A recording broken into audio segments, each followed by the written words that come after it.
ప్రియమైన దేవుని వర్లారా, ఈ సాయంకాల సమయంలో దేవుని యొక్క మాటలు వినడానికి కూడి వచ్చిన మీ అందరికీ కూడా క్రీస్తు నామములో శుభాలు తెలియజేస్తున్నాను. ప్రియులారా, మరి ఈరోజు బైబిల్ నుంచి ఒక ప్రత్యేకమైన అంశాన్ని మీ అందరితో కలిసి పరిశీలించి బైబిల్ నుంచి పంచుకోవాలని మరి అభిలాషతో ఉన్నాను. ప్రియులారా, అదేంటంటే మనిషి దేహానికి ప్రాణం రక్తం. అది మనకు తెలుసు. మనిషి జీవించాలి అంటే ఖచ్చితంగా రక్తం అనేది అత్యంత ప్రధానమైనది, ప్రాముఖ్యమైనది. బైబిల్ దాన్ని ఏమని వర్ణించింది అంటే ప్రాణం అంది. దేహానికి రక్తము ప్రాణం. ఒకవేళ రక్తమంతా మనిషిని విడిచినట్లయితే ఖచ్చితంగా మనిషి మరణమవుతాడు.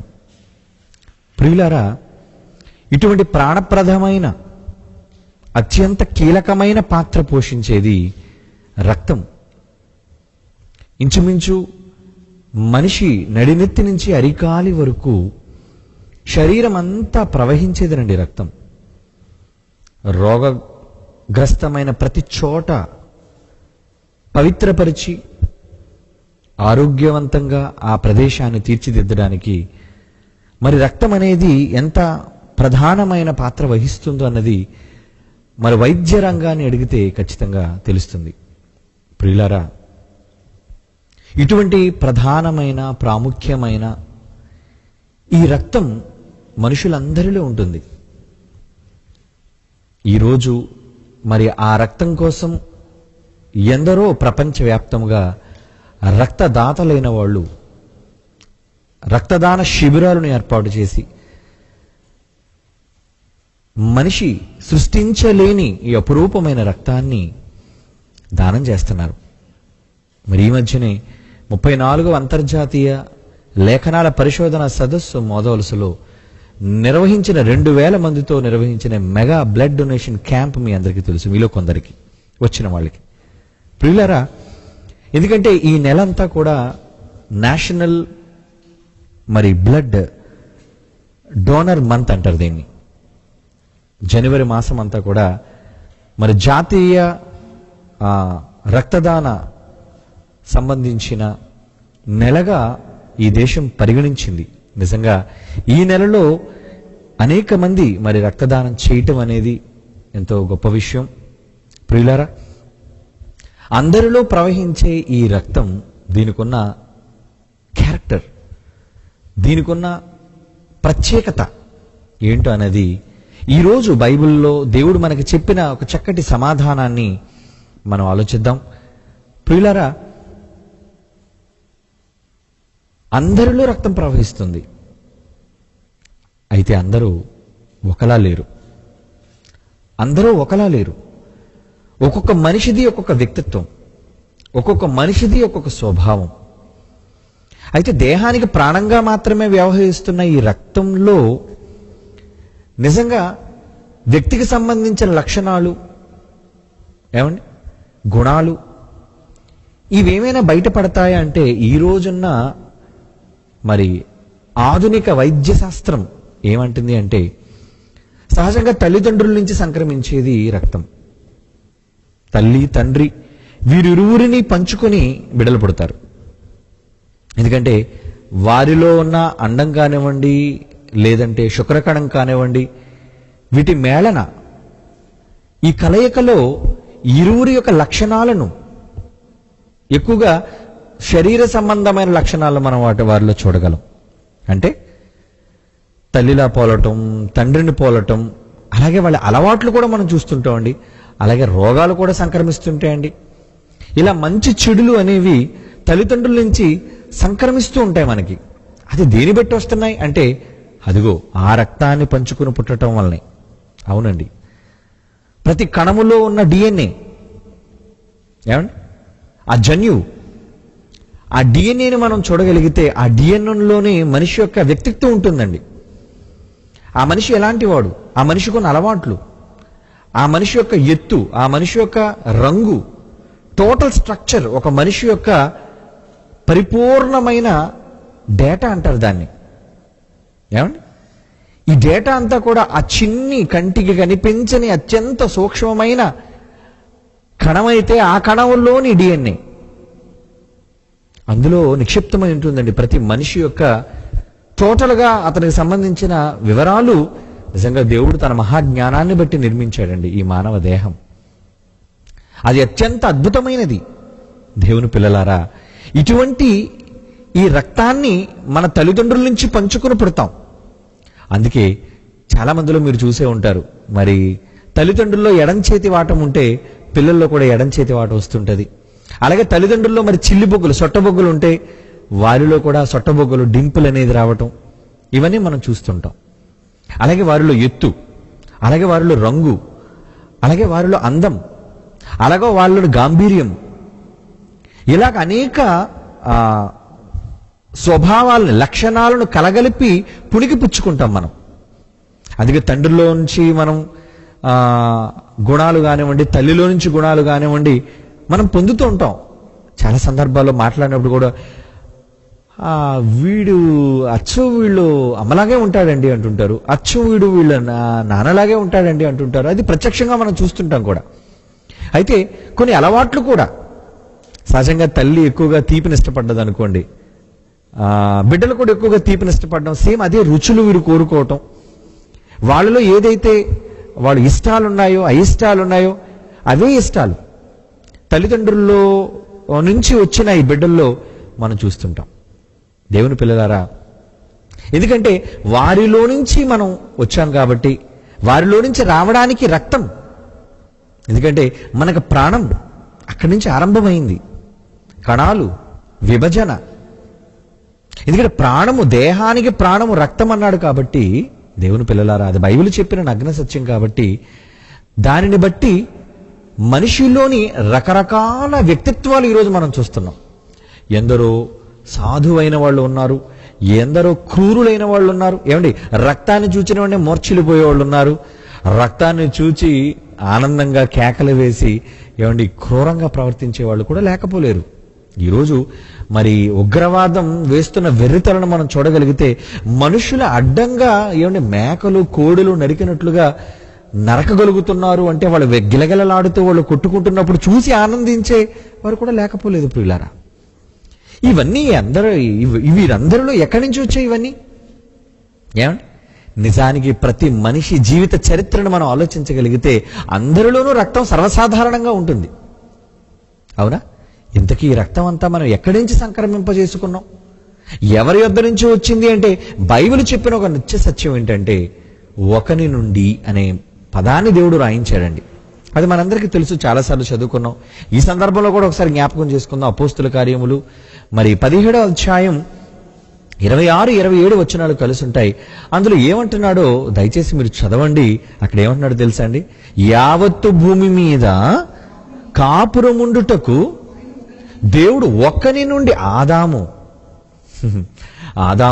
ఆదాము నుండి ప్రతి జాతి అంటున్నాడు. చూడండి, చాలా జాతులు. ఏ జాతి? రక్తంలో జాతులు ఉన్నాయి, శరీరంలో జాతులు ఉన్నాయి.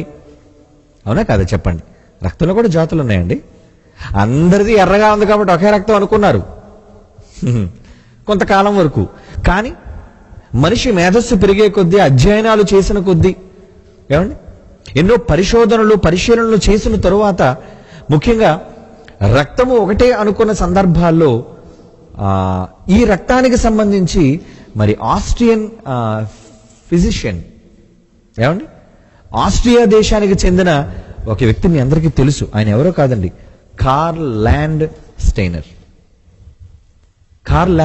అంటారు ఆయన. అంటే ఆయన వచ్చిన తరువాత ఈ రక్తం పైన పరీక్షలు చేసి ఆయన గ్రూపులుగా విడదీశాడండి.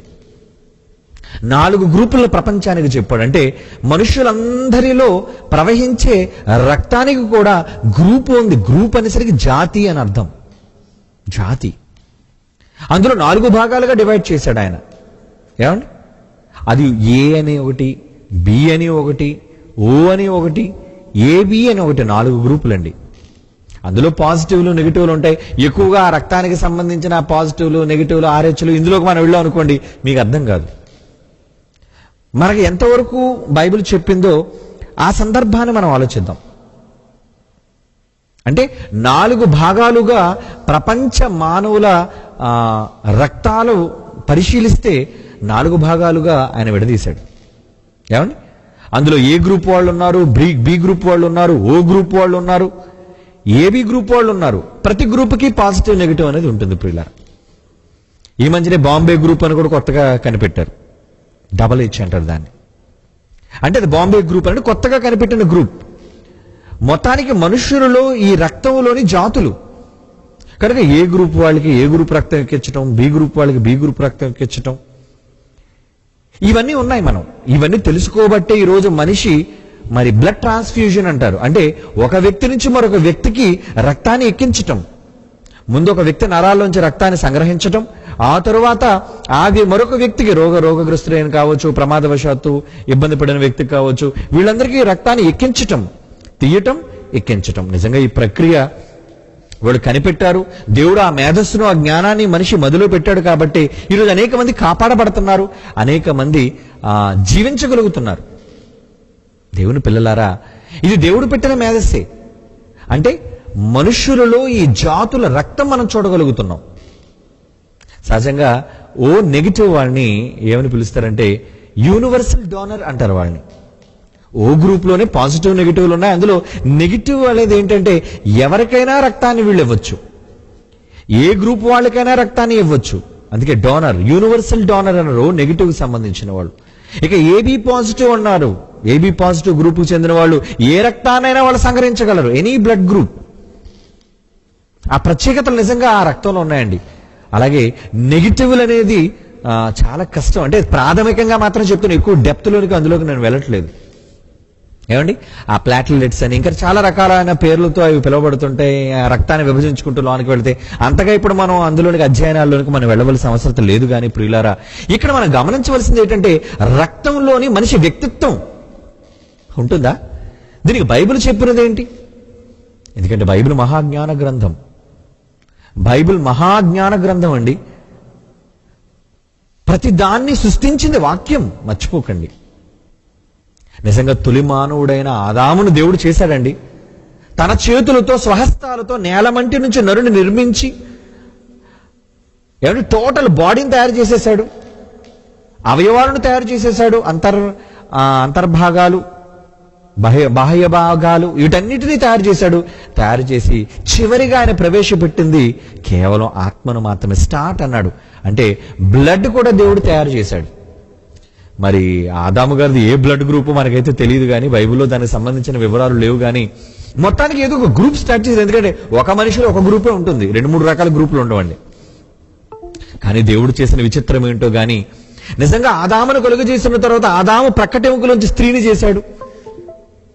ఆ తర్వాత వారిద్దరు కలయికల్లోంచే కదండి ఇన్ని జాతుల ప్రజలు వచ్చారు. ఏమండి? జపాన్ వాళ్ళు కానీ, నీగ్రో వాళ్ళు కానీ, రెడ్ ఇండియన్స్ కానీ, అమెరికన్స్ కానీ, ఇండియన్స్ కానీ, వీళ్ళందరూ ఇన్ని జాతుల ప్రజలు ప్రపంచంలో వచ్చారు అంటే ఎవరి నుంచి వచ్చారంటారు? వారిద్దరి నుంచే కదండి. మొత్తానికి ఒకరి నుంచే కదండి. అందుకంటున్నాడు కదా, ప్రతి జాతి మనుషులను యావత్తు భూమి మీద కాపురం ఉండుటకు ఒకరి నుండి ప్రతి జాతి మనుషులను సృష్టించి అంటారండి. సృష్టి, హీజ్ ఎ క్రియేటర్. దేవుడు క్రియేట్ చేస్తాడు ఎప్పటికీ కూడా అండి.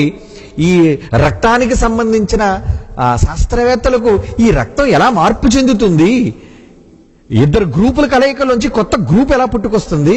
సహజంగా ఓ వాళ్ళకి ఓ పుడతారు, లేదంటే ఏ వాళ్ళకి ఏ బ్లడ్ కలిగిన వాళ్ళే పుడతారు అనుకున్నారు. కానీ కాదండి, ఏ వాళ్ళకి బి వాళ్ళకి కలిపి ఓ వాళ్ళు పుడతారు. మళ్ళా ఓ గ్రూప్ ఉన్న వాళ్ళు వస్తారు. ఏ వాళ్ళకి ఏబి వాళ్ళకి కలిపి బి గ్రూప్ వాళ్ళు పుడతారు. అంటే సహజంగా తల్లిదండ్రులకు ఉన్న రక్తాన్ని పంచుకొని సేమ్ గ్రూప్స్ వచ్చిన వాళ్ళు ఉన్నారు. అలాగే తండ్రితో ఒక రక్తం, తల్లితో ఒక రక్తం అయినా సరే మరొక క్రొత్త జాతి రక్తం సంక్రమించుకుని పుట్టిన వాళ్ళు కూడా ఉన్నారండి. అంటే ఇదంతా ఎలా జరుగుతుంది? నిజంగా శాస్త్రాల్లోకి వెళ్తే వాళ్ళ చేతులు ఎత్తేసారు, మాకు ఇది ఎలా జరుగుతుందో మాకు తెలియదని. కానీ బైబిల్ ఏం చెప్తుందండి? చదవండి ఆ మంచి మాట. దేవుడు 1000 సంవత్సరాల క్రితం బైబిల్లో రాయించిన మాట ఏదని? అపోస్తుల కార్యాలు 17:26 అండి. ఏమని? యావత్తు భూమి మీద కాపురం ఉండుటకు ఆయన ఒకని నుండి ప్రతి జాతి, అది మనుషులలో జాత, రక్తాలలో జాత. ఏమండి? ఇంకా ఇప్పుడు రక్తం కోసం మనం ఆలోచిస్తాం. అవయవాలలోనికి వెళితే అండి కళ్ళు వేరు, వాసన వేరు, చర్మము వేరు, ఫింగర్ ప్రింట్స్ వేరు, థంబ్ ఇంప్రెషన్స్. ఏమండి? ఇవన్నీ చాలా పలు రకాలు దేవుడు చేశాడు. హీజ్ అ గ్రేట్ క్రియేటర్ అండి ఆయన. ప్రతి జాతి మనుషులను సృష్టించి అంటున్నాడు చూడండి. సృష్టి అది దేవుడు మాత్రమే చేయగలడండి. సృష్టిలో నుంచి మనిషి ప్రతి సృష్టిని చేయగలడేమో కానీ మ్యాన్ ఎప్పుడు క్రియేటర్ కాలేడు. సృష్టింపబడిన దానిలో నుంచి మరో క్రొత్త దానాన్ని నువ్వు సృష్టించగలవేమో కానీ ఏమీ లేని దాని నుంచి నువ్వు ఏది సృష్టించలేడు. మనిషి దేనిని సృష్టించలేడండి. సృష్టికర్త దేవుడు మాత్రమే. సృష్టికర్త దేవుడు మాత్రమే. ఇంతకీ ఇప్పుడు ఈ రక్తం ఒక్క గ్రూపు రక్తం నుంచి దేవుడు ఎన్ని గ్రూపులు తయారు చేశాడండి. ఏమండి? లిమిటెడ్. అందులో ఎక్కువ మంది మరి ఓలు ఉంటుంటారు, ఎక్కువ మంది ఏబీలు ఉంటుంటారు, ఎక్కువ మంది శాతం బట్టి ఆలోచిస్తే ప్రపంచవ్యాప్తంగా ఆయా ప్రాంతాలను బట్టి ఆయా ప్రదేశాలలో ఎక్కువగా బి గ్రూప్ ఉన్న వాళ్ళు ఉన్నారు, ఓ గ్రూప్ ఉన్న వాళ్ళు ఉన్నారు, ఏబీ గ్రూప్ ఉన్న వాళ్ళు ఉన్నారు. ప్రియులారా, అందులో పాజిటివ్లో ఉన్నవాళ్ళు, నెగిటివ్లో ఉన్నవాళ్ళు వీళ్ళందరూ ఉన్నారు. దేవుని పిల్లలారా, ఇంతకీ మనిషిలో ఉండే ఆ రక్తాన్ని బట్టి ఆ మనిషి వ్యక్తిత్వం అనేది ఉంటుందా, ఆ మనిషి స్వభావం అనేది ఆధారపడి ఉంటుందా అనేది మనం ఆలోచించగలిగితే దేవుడు ఒక చక్కని మాట. మరి ఆదికాండం నుంచి మనం ఆలోచించకొస్తే ప్రారంభంలోకి వెళ్ళాలి. దేని తెలుసుకోవాలన్నా సరే ఒకసారి ప్రారంభంలోని బైబిల్లో చెప్పబడిన మాట మనం చూద్దాం. ఆదికాండం 3వ అధ్యాయం. అప్పటికి ఆదామవలను చేశాడు, వారు నేరస్తులుగా మారిపోయారు. ఏమండి? వాళ్ళు నేరస్తులుగా మారిపోయారు, దేవుని మాటకి అవిధేయులుగా వాళ్ళు మారిపోయారు. అలాంటి సందర్భంలో వాళ్ళ గర్భాన పుట్టిన తొలిచూలు కుమారుడు కయీను, ఆ తర్వాత పుట్టిన రెండో కుమారుడు హేబెలు. అది మీకు తెలుసు. కానీ కయీను ఏం చేశాడు? తన తమ్ముని యొక్క రక్తాన్ని కళ్ళ చూశాడు. మొట్టమొదటిసారిగా రక్తాన్ని చిందించిన వ్యక్తి కయీనేనండి. రక్తాన్ని చిందించి నేలను ఒలికించిన వ్యక్తి కయీను. బైబిల్లో, మానవ చరిత్రలో అలాంటి కయీను కోసం ఏమంటున్నాడో ఒక్కసారి ఆదికాండం 3వ అధ్యాయం 11-12 వచనాలు దయచేసి చూడండి ప్రియులారు. అక్కడ ఏమంటున్నాడు? ఆదికాండం 3వ అధ్యాయం 11-12 వచనాలు, 4వ అధ్యాయం 11-12 వచనాలు. కావున నీ తమ్ముని రక్తము నీ చేతిలో నుండి పుచ్చుకొనుటకు నోరు తెరిచిన ఈ నేల. అంటే కయ్యను ఎలాంటి స్వభావం వచ్చేసింది? అక్కడ మనం సందర్భాన్ని జాగ్రత్తగా ఆలోచిద్దామండి. దేవుడు వచ్చాడు, తమ్ముడు చచ్చిపోయాడు, దేవుడు వచ్చాడు. ఏడి నీ తమ్ముడు అని అడుగుతున్నప్పుడు కయ్యను ఎలాంటి సమాధానం ఇస్తున్నాడో చూడండి. ఏమిస్తున్నాడు సమాధానం? నీ తమ్ముని రక్తము యొక్క స్వరము నేలలో నుంచి నాకు మొరపెడుతుంది, కావున నీ తమ్ముని రక్తము నీ చేతిలో నుంచి పుచ్చుకొనుటకు నోరు తెరిచి నీ నేల మీద ఉండకుండా నీవు శపింపబడిన వాడవై. నువ్వు శపింపబడిపోయి అన్నప్పుడు ఇంతకీ నీ తమ్ముడు ఎక్కడా అని అడిగినప్పుడు కయ్యను ఏమి సమాధానం చెప్తున్నాడు చూడండి. అక్కడ నీ తమ్ముడైన హేబెలు ఎక్కడున్నాడు? ఆదికాండం 4వ అధ్యాయం 9వ వచనంలో ఏమంటున్నాడు చూడండి. 9వ వచనం జాగ్రత్తగా చదవండి. దేవుడు వచ్చాడు, అడిగాడు, ఏడు నీ తమ్ముడు అని అడిగినప్పుడు అప్పటికి చంపేశాడు, తప్పించుకున్నాడు. ఏమండి? అప్పుడు దేవుడు అడుగుతున్నప్పుడు దేవుడికి ఏమని సమాధానం చెప్తున్నాడు చూడండి. 9వ వచనంలో, యెహోవా నీ తమ్ముడైన హేబెలు ఎక్కడున్నాడు? అప్పుడు కయ్యను అడిగితే కయ్యను అంటున్నాడు, అతడు నేను ఎరుగను, నా తమ్ముడికి నేను కావలివాడనా అంటున్నాడు. చూడండి, కయ్యనులో రక్తాన్ని కళ్ళ చూసిన కయ్యను పలికిన మాట ఏంటో తెలుసా? ఏమో నాకు తెలీదు అంటే అబద్ధం ఆడాడు. అవునా కదా? అబద్ధం. ఏమని అబద్ధం ఆడాడు? నాకు నా తమ్ముడు ఎక్కడున్నాడో నాకు తెలియదు, నా తమ్ముడికి నేను కాపలా అంటే తాను చేసిన తప్పును సమర్థించుకుంటూ ఎదుట వ్యక్తి పైన ఎలాంటి దాడి చేస్తున్నాడు చూడండి. నేనేం కాపలా వాడినా? నేనే తమ్ముడు కాపలా? ఏమంటే ఇంతకీ కయ్యనికి స్వభావం ఎక్కడి నుంచి వచ్చిందంటారు? మానవ చరిత్రలో మొట్టమొదటిసారిగా రక్తాన్ని ఒలికించిన వ్యక్తి కయ్యనైతే ఆ కయ్యను దేవుడు ప్రశ్నించినప్పుడు ఆ కయ్యను చెబుతున్న అబద్ధం ఎక్కడిది? కయ్యనులో అబద్ధమాడే ఈ సంస్కృతి. ఏమండి? దేవునినే పక్కత్రోవ పట్టించడానికి నాకేమీ తెలియదు, నాకే పాపమో తెలీదు, నా తమ్ముడికి నేనేమైనా కాపలావాడినా అని దేవుణ్ణే ఎదురు ప్రశ్నిస్తున్నాడు. అంటే ఈ స్వభావం ఈ వ్యక్తిత్వం ఎక్కడి నుంచి వచ్చింది అనుకున్నారు? తల్లి తండ్రి వీరిరువురికి పుట్టిన తొలి బిడ్డండి ఎవరు? ఆదాము అవ్వలు. వాళ్ళిద్దరిది ఎలాంటి స్వభావం? ఏదైనా తోటలో దేవుడు వచ్చాడు, తప్పు చేసిన తర్వాత పండు తిన్న తర్వాత వచ్చాడు. పండు తిన్న తర్వాత దేవుడు వచ్చి అడిగాడు, ఎక్కడున్నావు నువ్వు, ఎక్కడున్నావు అని అడిగితే ఆదాము అవ్వలు ఇచ్చిన సమాధానం ఏంటండి? ఏం చేశారు? దేవుని మాటకు లోబడ్డారా వాళ్ళు? దేవుని మాటను ధిక్కరించడంతో పాటు ఏమండి దేవుని మీదే నేరస్థాపన చేసేవాళ్ళుగా వాళ్ళు మారిపోయారు. అబద్ధికులుగా మారిపోయారు. అబద్ధికులుగా మారిపోయారు. అంటే వారిలో ఎందుకు ఆ స్వభావం వచ్చింది? వారిలో ఏ అబద్ధమైతే ప్రారంభమైందో, ఈ అబద్ధాన్నైతే స్వీకరించారో. ఏంటి అబద్ధం? ఏంటి అబద్ధం? ఏంటండి వాళ్ళు మాట్లాడిన, వాళ్ళు తెలుసుకున్న అబద్ధం ఏంటి? మీరు తిరుదిరమ నిశ్చయముగా చతురు అన్న నిజం దేవుడు చెబితే అపవాది వచ్చి వాళ్ళని మోసగించడానికి మీరు చావనే చావరు అన్న నిజాన్ని, అది నిజం అనుకుని నమ్మారు. చావనే చావరు అన్న నిజాన్ని పక్కన పెట్టి ఏమండి చావనే చావరు ఏది? పండు తినుదినమ నిశ్చయముగా చతురు అన్న దేవుని మాటను పక్కన పెట్టేశారు. చావనే చావరన్న నిజాన్ని వాళ్ళు నిజంగా నమ్మారు. అబద్ధాన్ని నిజంగా నమ్మారు వాళ్ళు. అవునా కదా? అబద్ధాన్ని వాళ్ళు నిజంగా స్వీకరించారు. అంటే ఆ రోజు ప్రవేశించిందండి ఆ వ్యక్తులలోనికి. ఎవరు ప్రవేశపెట్టారు? ఈ అబద్ధానికి జనకుడు, అబద్ధానికి కారకుడు, ప్రారంభకుడు ఎవరో తెలుసండి? వాడేనండి అపవాది, ఆది ఘట సర్పము, ఏదేను తోటలోనికి ప్రవేశించిన వాడు. అందుకే యేసుక్రీస్తు వారు వాడిని గురించి మాట్లాడుతూ యోహాను సువార్త 8వ అధ్యాయంలో ఏమని మాట్లాడుతున్నాడు చూడండి. యోహాను సువార్త 8వ అధ్యాయం 44వ వచనం. మీరు మీ తండ్రి అంటున్నాడేంటి? కన్నది ఈయనైతే వాడి తండ్రి అంటున్నాడేటండి. అంటే మీ తండ్రి నుంచి స్వభావ లక్షణాలను మీరు పునికి పుచ్చుకున్నారు. మీ రక్తంలోనికి ఏమొచ్చింది? ఎటువంటి స్వభావం మీరు అలవాటు చేసుకున్నారు? వాడు ఏమని నేర్పించి పెట్టాడు మీకు? మీ మనస్సులో ఏమని వాడు పెట్టాడు? ఏమని పెట్టాడు అంటే అవిధేయులుగా మిమ్మల్ని మార్చడానికి వాడు ఒక అబద్ధాన్ని చెప్పి మిమ్మల్ని మోసగించాడు. అబద్ధాన్ని మీరు స్వీకరించారు, నిజాన్ని పక్కన పెట్టారు, దేవుని నిజాన్ని కాదన్నారు. అపవాది చెప్పిన అబద్ధాన్ని మీరు నమ్మారు. ఆ అబద్ధాన్ని మీరు నమ్మడం కాదు కదా, దేవునికి వ్యతిరేకులుగా మీరు మారడం కాదు కదా, మీరిరువురి గర్భాల గుండా వచ్చిన వ్యక్తి ఒక పెద్ద అబద్ధికుడుగా మారాడు. ఎవరు అబద్ధికుడు? కయ్యనండి.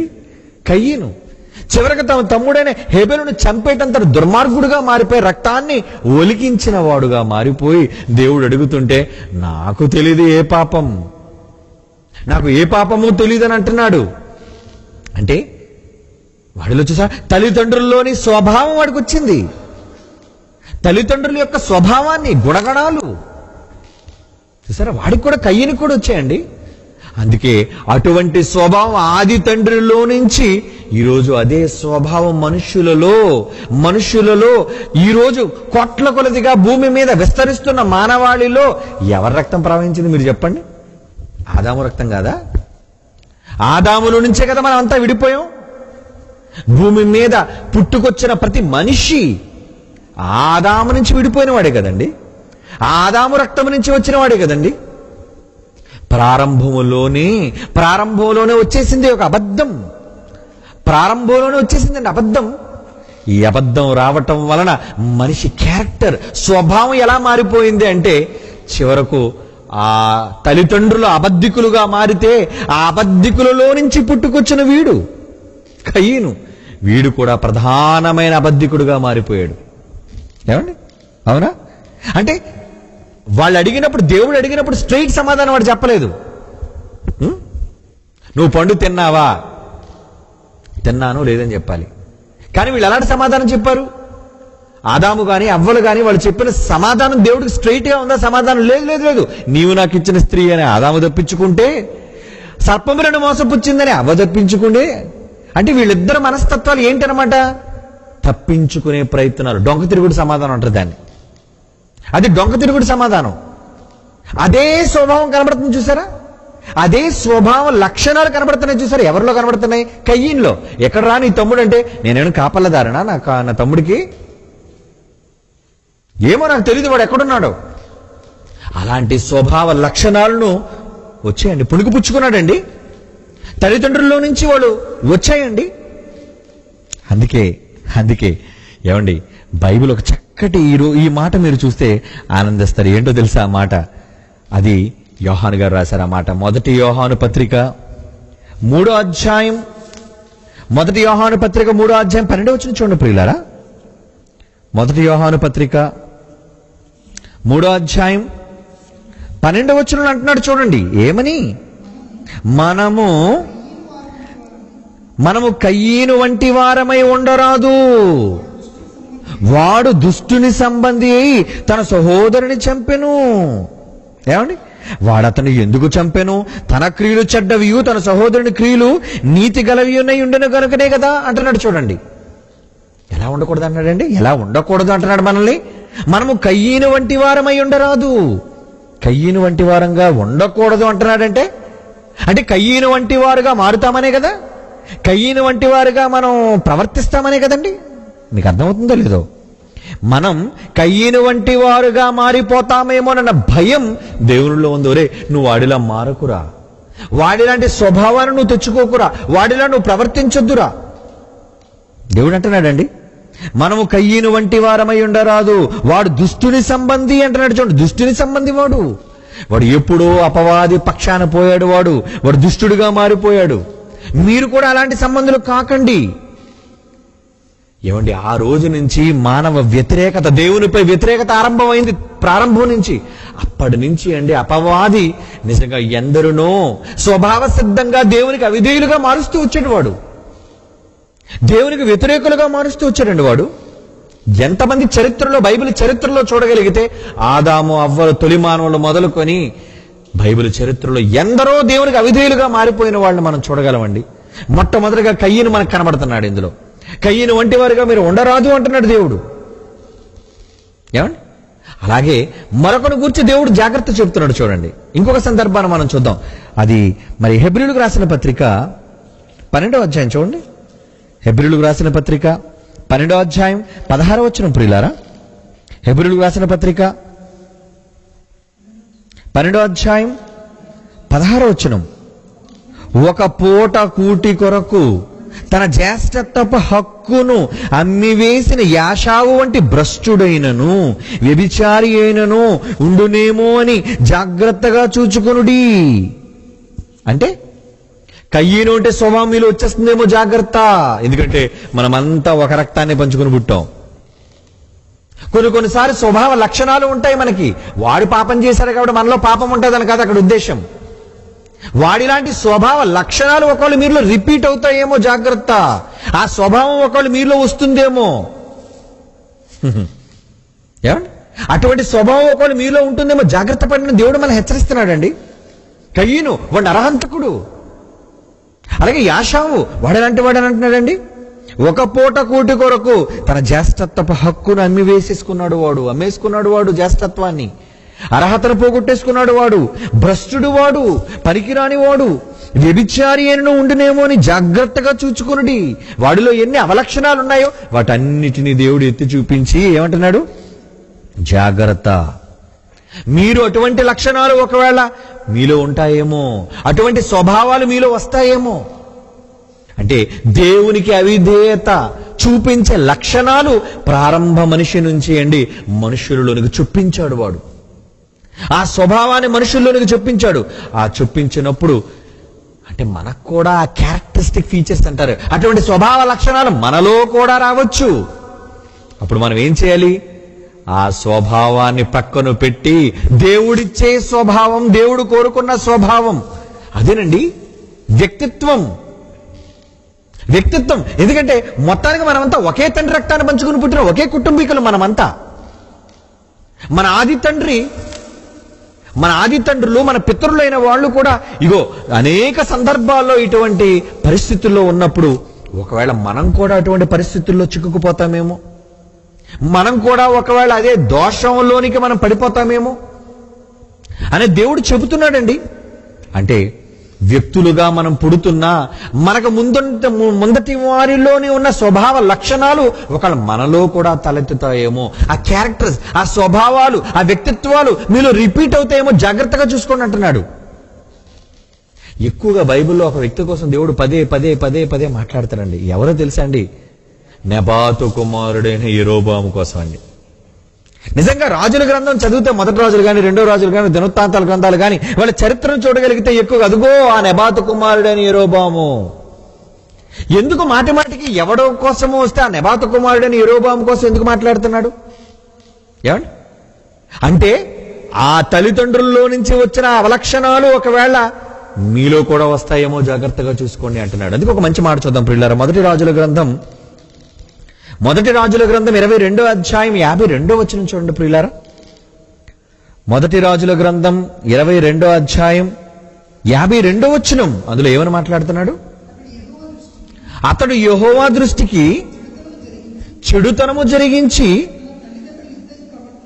తన తల్లిదండ్రులిద్దరి ప్రవర్తనను ఇశ్రాయేలు వారు పాపము చేయుటకు కారకుడైన నెబాతు కుమారుడగు యెరోబాము ప్రవర్తనను, క్యారెక్టర్, వ్యక్తిత్వాన్ని అనుసరించి ప్రవర్తించుచూ వచ్చెను. ఏమండి? తల్లిదండ్రులు అంటున్నాడు చూడండి, మరలా చదవండి ఆ మాట. 52వ వచనం. అతడు యెహోవా దృష్టికి చెడుతనము జరిగించి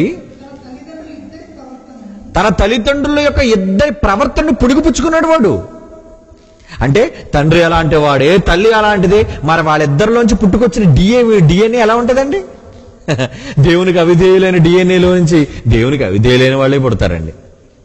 దేవుని ప్రేమించే వాళ్ళ డిఎన్ఏలోంచి దేవుని ప్రేమించే వాళ్ళే పుడతారండి. రాక్షసుడి కడుపున రాక్షసుడే పుడతాడు. ఏమండి? రక్షకుడి కడుపున రక్షకుడే పుడతాడండి. కనుక ఈ రోజు మనం ఎవరి గర్భాల గుండా పుట్టినా, ఒకవేళ నేను రాక్షసుడి కడుపున పుట్టానా అయితే నేను జాగ్రత్త పడాలి. ఒకవేళ రక్షకుడి కడుపున పుట్టానా అయితే వెరీ గుడ్. ఎందుకంటే ఒకవేళ మన తల్లిదండ్రులు, మన పూర్వీకులు ఒకవేళ మంచి వాళ్ళైతే, సన్మార్గులైతే, వాళ్ళ ప్రకారంగా మనం ప్రవర్తించడానికి, ఏమండి, మనం సన్మార్గంలో ప్రవర్తించడానికి, ముందుకు వెళ్ళడానికి ప్రయత్నం చేయాలి. ఒకవేళ దుర్మార్గులు ఉన్నారనుకోండి, దుర్మార్గులు ఉంటే ఏం చేయాలి? అమ్మ బాబే మనం దుర్మార్గులుగా ఉండకూడదు, కయ్యను వంటి వారంగా ఉండకూడదు, యాషా వంటి వారంగా ఉండకూడదు, నెబాతు కుమారుడిని యెరోబాము వంటి వారిగా మనం ఉండకూడదు. మరి ఎలా ఉండాలి? దేవుడు కోరుకున్న వాళ్ళుగా ఉండాలి. అదిగా 2వ రాజుల గ్రంథం 8వ అధ్యాయం 27వ వచనం చూడండి. మరలా వాడి కోసం చెప్తున్నాడు, మరలా వాడి కోసం మాట్లాడుతున్నాడు. 2వ రాజుల గ్రంథం 8వ అధ్యాయం 27వ వచనం ఏమంటున్నాడంటే అక్కడ, 2వ రాజుల గ్రంథం 8వ అధ్యాయం 27. అతడు ఆహాబు కుటుంబీకుల ప్రవర్తన అంటున్నాడు చూడండి. ఆహాబు కుటుంబీకులు అంటే ఆ కుటుంబం నుంచి వచ్చిన వాడు. ఆ కుటుంబీకుల ప్రవర్తనను అనుసరించుచు వారి వలనే యెహోవా దృష్టికి చెడుతనము. ఏమండి? ఆ రక్తాన్ని పంచుకుని పుడితే ఆ రక్తం నుంచి వచ్చిన వాళ్ళు ఎలా ఉన్నారు? తల్లిదండ్రులు దేవునికి అవిధేయులైతే వాళ్ళ గర్భం గుండా పుట్టిన వాళ్ళు, రక్తాన్ని పంచుకుని పుట్టిన వాళ్ళు కూడా ఆ రక్తంలో సేమ్ అదే స్వభావం, అదే వ్యక్తిత్వం, అదే క్యారెక్టర్, అదే గుణం వచ్చేస్తుంది. అందుకే ఇప్పుడు మన పూర్వీకుల కోసం ఇప్పుడు మనం ఒక్కసారి బ్యాక్ హిస్టరీ చదువుకోవాలంటే బాబు, మన పూర్వీకుల్లో ఎవడైనా కూనీకోరులు కానీ, మన పూర్వీకుల్లో ఎవరైనా దొంగలు కానీ, ఏమంటే గజ దొంగలు కానీ, ఇటువంటి వాళ్ళు ఉన్నారా? ఉంటే మనకు కూడా అలాంటి దుర్గుణాలు మనకు ఉంటాయి. నాన్న పెద్ద కాటు వేసే గజ దొంగ అనుకోండి, ఎక్కడో దగ్గర మనం కూడా కాటు వేసేయాలి, చూసినట్టు నొక్కేయాలి, చూసినట్టు దాచేయాలి, ఇలాంటి దుర్బుద్ధి ఉంటుందండి. తల్లిదండ్రులు ఏమైనా తిండిపోతులు ఉన్నారనుకోండి, మనకు కూడా తిండి అంటే తిండి అంటే ఆశ, కావాలనుకునే మనస్సు. ఎందుకంటే ఈ లక్షణాలన్నీ కూడా ఎక్కడి నుంచి వచ్చాయి? కుటుంబీకులు, పూర్వీకులు, మనకు మొదటి వాళ్ళు, అలాంటి వారిలో నుంచి పుట్టుకొచ్చిన వాళ్ళం. కనుక ఇప్పుడు మనం ఎలాంటి వాళ్ళలోంచి పుట్టుకొచ్చాం అంటే, ఒక్కసారి మన తల్లిదండ్రులు కూర్చోబెట్టి ఒక్కసారి విషయం ఏమైనా చెప్తారా మీరు? ఎంతకీ ఏమైనా అడగాలి? అమ్మా, మన పూర్వీకుల్లో ఎవరైనా ఇటువంటి వాళ్ళు ఎవరైనా ఉన్నారా? నీకు తెలిసిన మన తాతయ్య మనస్తత్వం ఏంటి? ముత్తాత మనస్తత్వం ఏంటి? ఏమండి? అవ్వ మనస్తత్వం ఏంటి? పెద్దమ్మ పెదనాన్న మనస్తత్వాలు ఏంటి? తెలుసుకోవాలండి. ఎంతసేపు పెళ్లి చేసుకునే ముందు అటు 7 తరాలు ఇటు 7 తరాలు చూడమన్నారు. దేనికి? ఏమంటే పెద్దలు అంటారు కదా, పెళ్లి చేసుకునేటప్పుడు అంటే అటు 7 తరాలు ఇటు 7 తరాలు చూడాలి. అటు 7 తరాలా? ఎందుకు చూడమన్నారు? చూడమంటే మంచిదే. అంటే ఒకవేళ వేళలో వాళ్ళు చూడమనేది ఏంటంటే, శరీరంలో బొల్లున్న వాళ్ళు ఉన్నారనుకోండి, ఖచ్చితంగా బొల్లు అనేది రిపీట్ అవుతుంటుందండి. ఏమండి? అలాగే వాళ్ళలోని ఈ కొన్ని శరీర సంబంధమైన వ్యాధులు,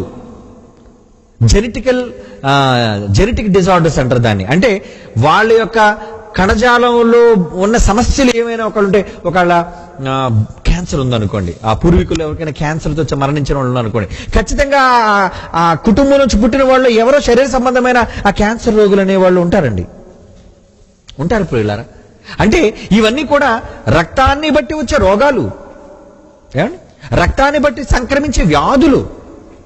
అలాగే నైజం, గుణం, ఏమండి, అంటే తల్లిదండ్రులు ఒకవేళ గొప్పవాళ్ళు, ఉత్తములు, మంచివాళ్ళు అయితే ఆ తల్లిదండ్రులు కానివ్వండి, లేదా వాళ్ళ పూర్వీకులు కానివ్వండి, వీళ్ళందరిలో నుంచి ఆ గుణాన్ని సంక్రమించుకుంటాం మనం, పాపాన్ని కాదండి. నా ఉద్దేశం వాళ్ళు చేసిన పాపాలు మనకు చుట్టుకుంటే అనేది కాదు ఇక్కడ ఉద్దేశం. కేవలం వాళ్ళ తాలూకా లక్షణాలు, వాళ్ళ తాలూకా గుణగణాలు, ఇవి మనం అంకించుకుంటాం, వీటిని మనం సంక్రమించుకుంటాం, వీటిని మనం తెచ్చుకుంటాం. ఎందుకంటే ఆ రక్తాన్ని పంచుకొని పుట్టాం కాబట్టి. అందుకే ఇక్కడ ప్రత్యక్షంగా కనబడుతుంది కదండి. అదిగో ఆ నెబాతు కుమారుడైన యెరోబాము, వాడు పూర్వీకుల్లోంచి వాడికి వచ్చిన పరిస్థితి ఏమంటే, నిజంగా చాలా సందర్భాల్లో పూర్వీకుల్లో దుర్మార్గులైతే వాళ్ళ గర్భాన పుట్టిన పిల్లలు ఉత్తములైన వాళ్ళు ఉన్నారు. అంటే వాళ్ళ పూర్వీకులైన వాళ్ళు ఉత్తములైతే గర్భాన పుట్టిన వాళ్ళు, తర్వాత వంశం నుంచి వచ్చిన వాళ్ళు అతి నీచులైన వాళ్ళు కూడా ఉన్నారు. అంటే ఈ స్వభావ లక్షణాలు వీళ్ళందరిలోనే కనబడుతుంది ప్రియులారా. అంటే బైబిల్ ఏనాడో హెచ్చరించింది. ఏమని హెచ్చరించింది? అలాగే మరొక వ్యక్తిని ఈరోజు బైబిల్లోంచి మీకు చూపిస్తాను. అదేంటంటే ప్రకటన గ్రంథం 2వ అధ్యాయం చూడండి ప్రియులారా. ప్రకటన గ్రంథం 2వ అధ్యాయం 20వ వచనం. ప్రకటన గ్రంథం 2వ అధ్యాయం 20వ వచనం. ఆయనను నీ మీద తప్పు ఒకటి మోపవలసి ఉన్నది, ఏమనగా తాను ప్రవక్తను చెప్పుకొనుచున్న యెజెబెలుని స్త్రీని ఉండనిచ్చుచున్నావు. సంఘంలో యెజెబెలుని స్త్రీని ఉండనివ్వడం కోసం మాట్లాడుతున్నాడు ఏంటంటే ఇక్కడ యోహాను గారు ఈ మాట ఎందుకు మాట్లాడుతున్నాడు అనుకుంటున్నారు? ఏమండి, ఎందుకు మాట్లాడుతున్నాడు? యెజెబెలు కోసం ఎందుకు చెప్తున్నాడు అంటే యెజెబెలు తాలూకా క్యారెక్టర్, వ్యక్తిత్వం, స్వభావం, లక్షణాలను పుచ్చుకున్న వాళ్ళు, తెచ్చుకున్న వాళ్ళు అదిగో ఈ సంఘంలో చాలా మంది ఉన్నారు, జాగ్రత్త అంటున్నాడు. నిజంగా ఆహాబుకిని యెజెబెలుకి పుట్టిన వాళ్ళు ఎంత దుష్టులో, ఎంత దుర్మార్గులో, ఆ కుటుంబీకులు, ఆ వంశీకులు ఏంటో మనకు తెలుసు. అందుకే మొత్తం నాశనం చేశాడు. యెహోవా వచ్చిన తర్వాత అందరిని చంపి పడేశాడు. అంటే సమూలంగా నాశనం చేయాలి అని. ఎందుకు అంత తెచ్చుకున్నారు వాళ్ళు? కారణం ఏంటంటే వాళ్ళ పూర్వీకుల నుంచి ఆ స్వభావ లక్షణాలు ఆ రక్తములోనే, ఆ డిఎన్ఏలోనే ప్రవేశించేసింది. అవునండి, ఆ డిఎన్ఏలోనే వచ్చేసిందండి ఆ గుణం. కాటుగాళ్లుగా, కేటుగాళ్లుగా, దుస్తులుగా, నరహంతకులుగా, దుర్మార్గులుగా అనేక మంది మారడానికి కారణం ఏమండి అంటే వారి యొక్క స్వభావ లక్షణాలను పంచుకున్నారు. అందుకే ఇక్కడ ఏమన్నాడు? యెజెబెలుని స్త్రీని నువ్వు ఉండనిచ్చుచున్నావు. సంఘములో యెజెబెలుని స్త్రీ కోసం ఎందుకు మాట్లాడుతున్నాడు అంటే ఆ లక్షణాలు నీలో ఉన్నాయి అంటున్నాడు. చూడండి దేవుని పిల్లలారా, మరొక మాట చూద్దాం. యోధాపత్రిక చూడండి. ఈ ప్రకటన గ్రంథానికి ముందున్నది, అందులో 11వ వచనం చూడండి. యోధాపత్రిక 11వ వచనం, 1వ అధ్యాయం 11వ వచనం. అయ్యో వారికి శ్రమ అంటున్నాడు. చూడండి, అయ్యో వారికి శ్రమ. ఎందుకు శ్రమ అంటున్నాడంటే వారు కయ్యను నడిచిన మార్గమున నడిచిరి, బహుమానము పొందవలనని బిలాము నడిచిన తప్పు త్రోవను ఆతురముగా పరిగెత్తిరి, కోరహు చేసిన తిరస్కారము చేత నశించిరి. ఇక్కడ ముగ్గురు కనబడుతున్నారండి మనకి. అందులో కయ్యను కనబడుతున్నాడు, ఏమండి, అందులో బిలాము కనబడుతున్నాడు, అందులో కోరహు కనబడుతున్నాడు. వీళ్ళందరూ ఎవరన్నమాట? దేవునికి వ్యతిరేకంగా తిరుగుబాటు చేసిన వాళ్ళు, దేవునికి అవిధేయులు వీళ్ళు. అంటే వాళ్ళ రక్తంలో స్వభావ లక్షణాలు.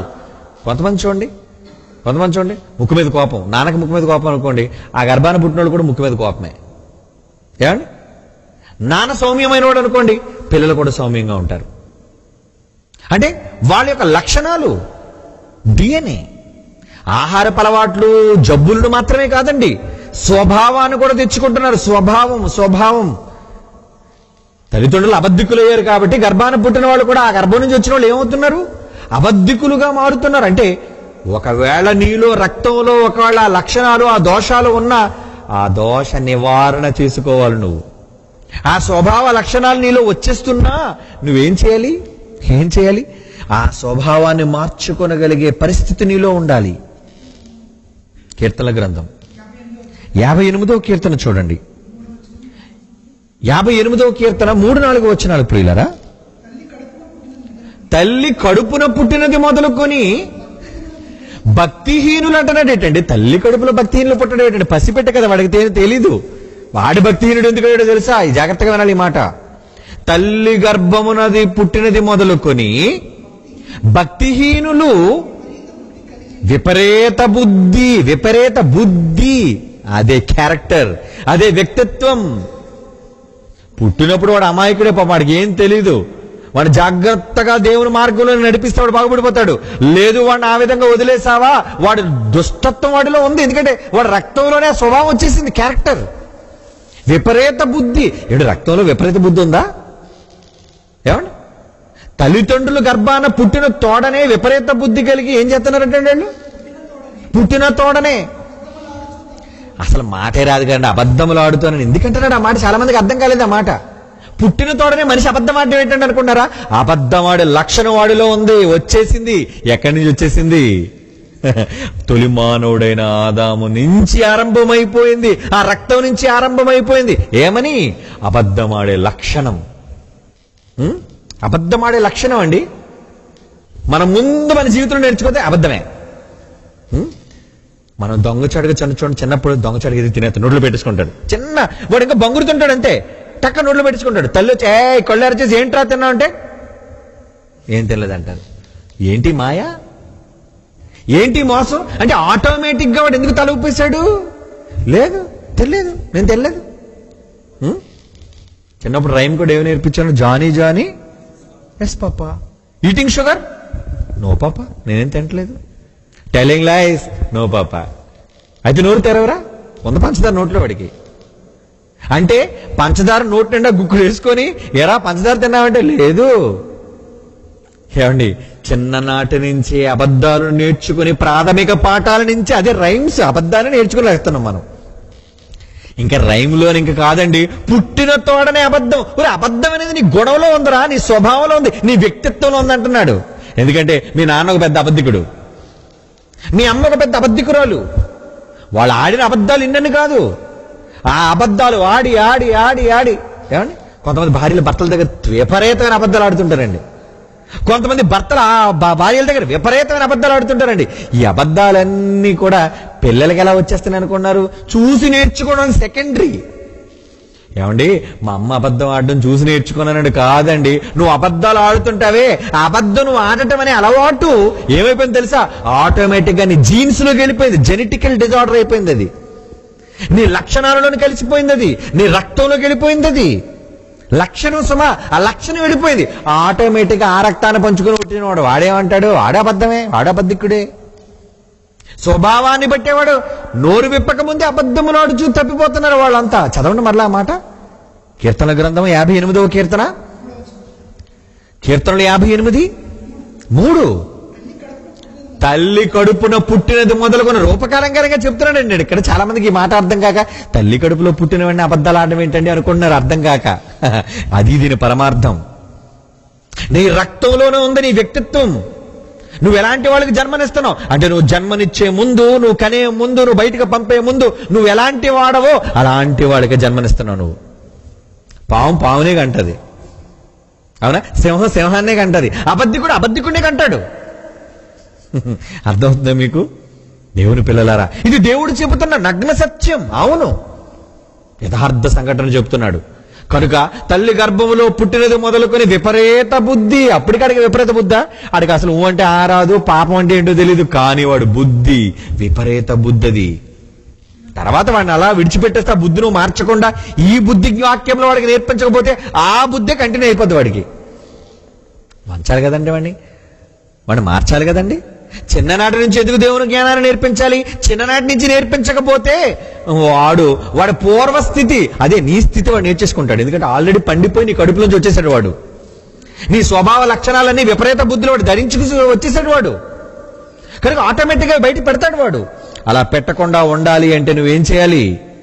వాడికి వాక్యం అనే మందు పోసి వాడిలో ఉన్న స్వభావాన్ని చంపి దైవత్వపు లక్షణాలను మంచి మంచి స్వభావ గుణాలను వాడికి ఎక్కించు, ఇంజెక్ట్ చెయ్యి.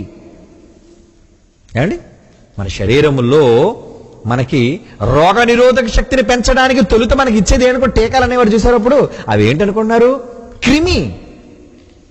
క్రిమిని ప్రవేశపెడుతున్నారు. దానితో మేల్కోవాలి, రక్త వ్యవస్థ అంతా మేల్కోవాలి, తెల్ల రక్త కణాలు మేల్కోవాలి, యుద్ధం చేయాలి.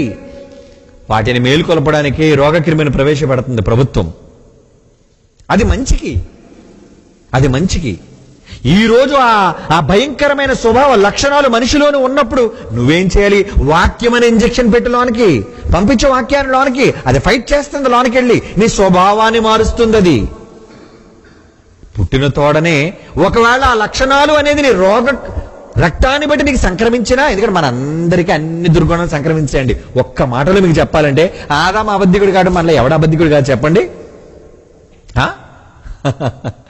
మన పూర్వీకుల్లో ఆదాము మొదలుకొని ఎంతమందిలో ఎన్ని దుర్మార్గతలు, ఎన్ని భయంకరమైన గుణాలు ఉన్నాయి, అవన్నీ మన బ్లడ్ లో కూడా ఉన్నాయి. కానీ కొందరు పెడతారు, కొందరు పెట్టరు. బయటికి పెట్టడం పెట్టకపోవడం అనేది దేని బట్టి ఉంటుందో తెలుసా? మీ నియంత్రణ. ఆ నియంత్రించుకోవాలంటే దానికి కావలసిన వాక్యం, అది మాత్రమే కంట్రోల్ చేయగలదు, అది మాత్రమే మనిషిని సరిచేయగలదు. అందుకే వాక్యం ఎక్కడికి వెళ్ళిపోతుంది అన్నాడు? ప్రాణము, ఆత్మ, కీళ్లు, మూలుగనే పదం కూడా ప్రయోగించాడు. హెబ్రీ పత్రిక 4:12 మూలుగు అన్నాడు. ఎందుకబ్బా మూలుగులోకి వాక్యం వెళ్ళాలి? చదవండి అన్నమాట. ఇప్పుడు మీకు ఆశ్చర్యంగా ఉంటది. హెబ్రీ పత్రిక 4:12 ఏమంటున్నాడు? ఎందుకనగా దేవుని వాక్యము సజీవమై బలము గలదై, రెండంచుల ఎటువంటి ఖడ్గము కంటే వాడి కలదై, ప్రాణము, ఆత్మ, కీళ్లు, మూలుగు అనే పదం ఉంది చూడండి. మూలుగు అంటే ఏంటనుకున్నారు? రక్తానికి బేస్ మూలుగేనండి. తెలుసా మీకు? అవునండి. రక్తం, ప్రతి మనిషిలోనూ రక్తం పుట్టుకు రావాలి అంటే అది కేవలం మూలుగు నుంచి మాత్రమే వస్తుంది. అంటే ఏ మూలుగు నుంచి అయితే రక్త కణాలు పుడుతున్నాయో, ఏ మూలుగు నుంచి అయితే రక్తం ఉత్పత్తి అవుతుందో, ఆ మూలుగులోనికి, ఆ రక్తంలోనికి వెళ్ళిపోవాలి వాక్యం. వెళుతుంది వాక్యం. పంపించండి, ఇంజెక్ట్ చెయ్యండి. అలా మీరు ఇంజెక్ట్ చేయగలిగితే ఏమండి, మీ కడుపున దుర్మార్గులు పుట్టినా, మీ కడుపున అవిధేయులు పుట్టినా, మీ కడుపున ఎలాంటి వారు పుట్టినా వాళ్ళు ఎంతో ఉత్తములుగా మారుతారు, వాళ్ళు ఎంతో గొప్పవారుగా మారుతారు. అదే బైబిల్ చెప్పిన సత్యం. గ్రహించండి. ఎందుకంటే ఎన్నో భయంకరమైన రోగ లక్షణాలు ఆరంభం నుంచి మన డిఎన్ఏలో వచ్చేసే, మనకి ఆదాము నుంచి సంక్రమించేసే సంక్రమ జాతి రోగాలు. ఇవన్నీ జాతి నుంచి సంక్రమించినవన్నీ, ఇవన్నీ కూడా మనకి. అందుకే కొన్ని సందర్భాల్లో మాట్లాడుతూ ఏమంటో తెలుసండి? అపోస్తుల కార్యాలు 13:10 అపోస్తుల కార్యములు 13:10 ఏమంటున్నాడు? అపోస్తుల కార్యములు 13:10 పౌలు గారు గద్దిస్తూ అతడిని తేరి చూచి, సమస్త కపటంతో, సమస్త దుర్మార్గతతో నిండినవాడా, ఒరే అపవాది కుమారుడా, సమస్త నీతికి విరోధి, నీవు ప్రభు యొక్క తెన్నని మార్గమును చెడగొట్టుట మానవా. ఎందుకంటే అలా మాట్లాడుతున్నాడు? ఒరే ఎందుకురా తెన్నని మార్గాలను పాడు చేస్తావు? ఈరోజు ఎందరో తెన్నని మార్గాలను పాడు చేసేవాళ్ళుగా ఉన్నారు, జరిగిస్తున్న సేవా కార్యక్రమాలని అడ్డగించి అభ్యంతరపరిచేవాళ్ళుగా ఉన్నారు. ఎప్పుడు చేయకండారా ప్లీజ్. ఏ దేవుని కార్యక్రమం అయినా మీరు దేనికి అంతరాయం కలిగించకండి. ఎవరు చేసే ప్రతి క్రియకు దేవుడు తీర్పు తీర్చే తీర్పరి ఉన్నాడు. మనం ఎందుకు అభ్యంతరపరచాలి చెప్పండి? ఎవరిని అభ్యంతరపరచకండి. ఎవరైనా దేవుని సేవ చేస్తారు అంటే మీకు ఇష్టమైతే సహకరించండి, ఇష్టం లేదా పక్కకు తప్పుకోండి. కానీ ఒక దేవుని సేవ జరుగుతున్నప్పుడు, ఒక వాక్య ప్రకటన జరుగుతున్నప్పుడు దానికి అభ్యంతర కారణంగా ఎన్నడూ నిలబడకండారా. తెన్నని మార్గాలు చెడగొట్టకండి. ఎందుకంటే ఒకరోజు మన పూర్వీకులలో తెన్నని మార్గాన్న విడిచిన దుర్మార్గులైన వాళ్ళు ఎంతోమంది ఉన్నారు. పేతురుపత్రిక చూడండి ఒకసారి, అదే మాట చూద్దాం మరలా. మొదటి పేతురుపత్రిక 2:15 మొదటి పేతురుపత్రిక 2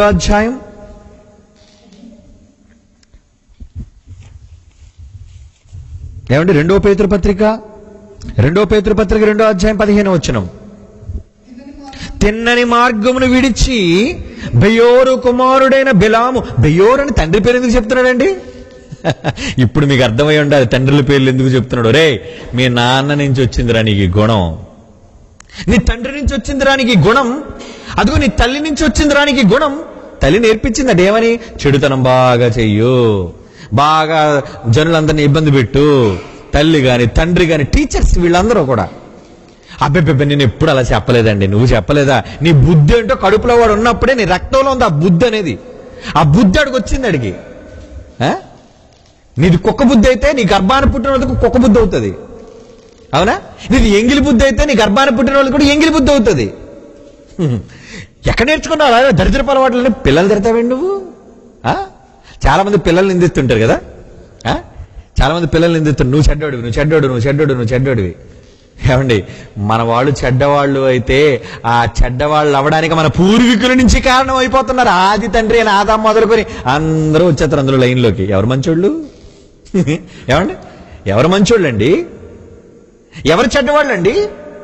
దేవుని పిల్లలారా ఆలోచించండి. బెయోరు కుమారుడైన బెలాము, నెబాతు కుమారుడైన యెరోబాము. ఎందుకు బాబు తండ్రుల పేర్లు చెప్తున్నా అంటే, బాబు ఆది సంభూతులు అయినా వాళ్ళు. దానికి ఈ గుణాన్ని వాడికి పంచిన దుష్టులు దుర్మార్గులు వాళ్లే. అందుకే మంచి చేసినప్పుడు కూడా ఏమంటాడు? యెషై కుమారుడైన దావీదు అంటున్నాడు. ఎందుకబ్బా?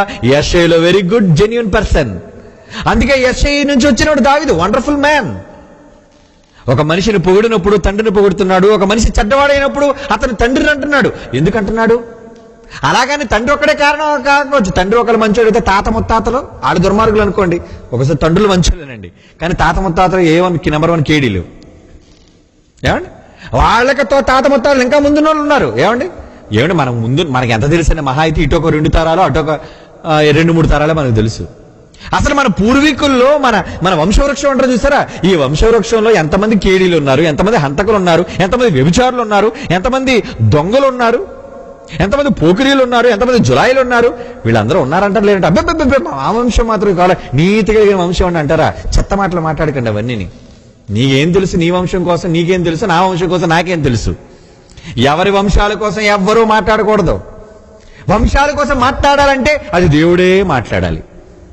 ఆయనకే తెలుసు. ఆది నుంచి వంశవృక్షంలో వేరు నుంచి చిగురు వరకు మొత్తం తెలుసు ఆయనకి. ఆయన మాట్లాడితే అర్థం ఉంది. నువ్వు నేను అంత మాట్లాడడానికి. నిందించడానికి తండ్రుల పేర్లు చెప్పకండి, నిందించడానికి కుమారుల పేర్లు చెప్పకండి, నిందించడానికి తాత ముత్తాతల పేర్లు చెప్పకండి. దేవుడు చెప్పాలి. దేనికోసమైనా నింద వెయ్యాలి అన్నా, పొగడాలి అన్నా.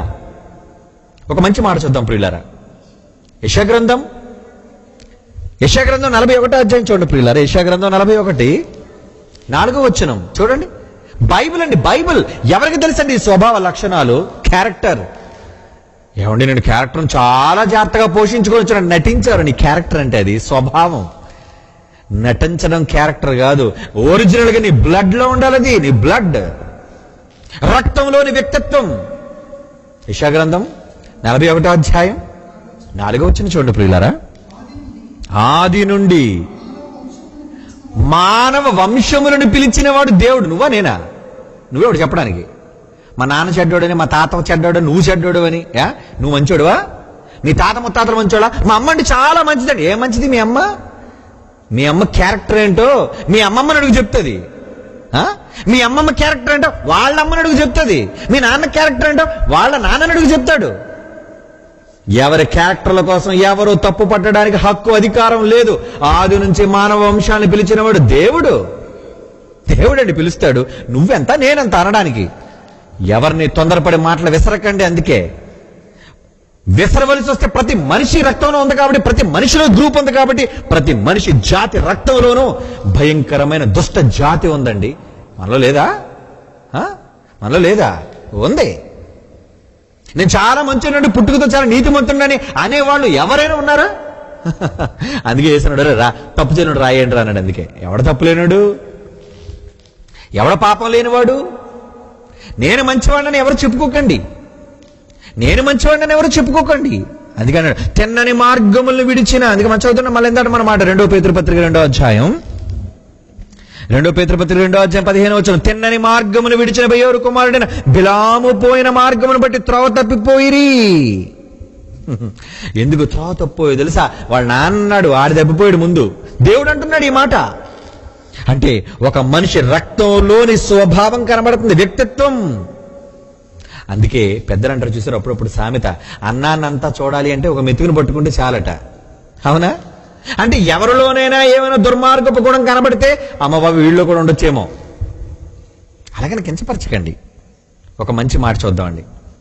మత్తయి సువార్త 12వ అధ్యాయం 33. మత్తయి సువార్త చూడండి, మరో మంచి మాట. మత్తయి సువార్త 12వ అధ్యాయం 33 వచనం ప్రియులారా,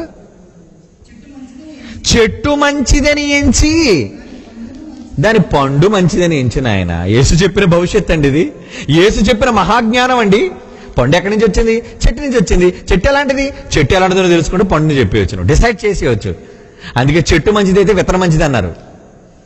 అవునండి, చెట్టు మంచిదైతే విత్తనం మంచిదట. చెట్టు చెడిపోయింది అనుకోండి, విత్తనం కూడా చెడిపోద్ది మరి.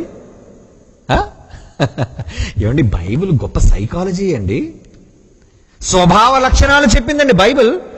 ఎంతమందికి తెలిసి వాస్తవాలు? నీ రక్తాన్ని దేవుడు టచ్ చేస్తే చెప్పేవాళ్ళు, టచ్ కూడా చేయవలసిన పని లేదండి. పాపం ఈ కార్ల లెన్స్లో నేను పాప రక్తాన్ని అలా మైక్రోస్కోపిక్ చూస్తే ఏబి కనబడ్డాయి అతనికి, లేదా డబుల్ హెచ్ కనబడదు కొత్తగా బాంబే గ్రూపు, లేదా ఇంకేదో కొత్త గ్రూపు కనబడదు రేర్ బ్లడ్ గ్రూపు. ఏమండి, కానీ ఈ స్వభావాన్ని ఎవడు కనిపెట్టగలడు? ఏ మెషిన్, ఏ యంత్రం పట్టుకోగలదు చెప్పండి? Any machine ఏమనుందా? ఏ యంత్రమైనా ఉందా?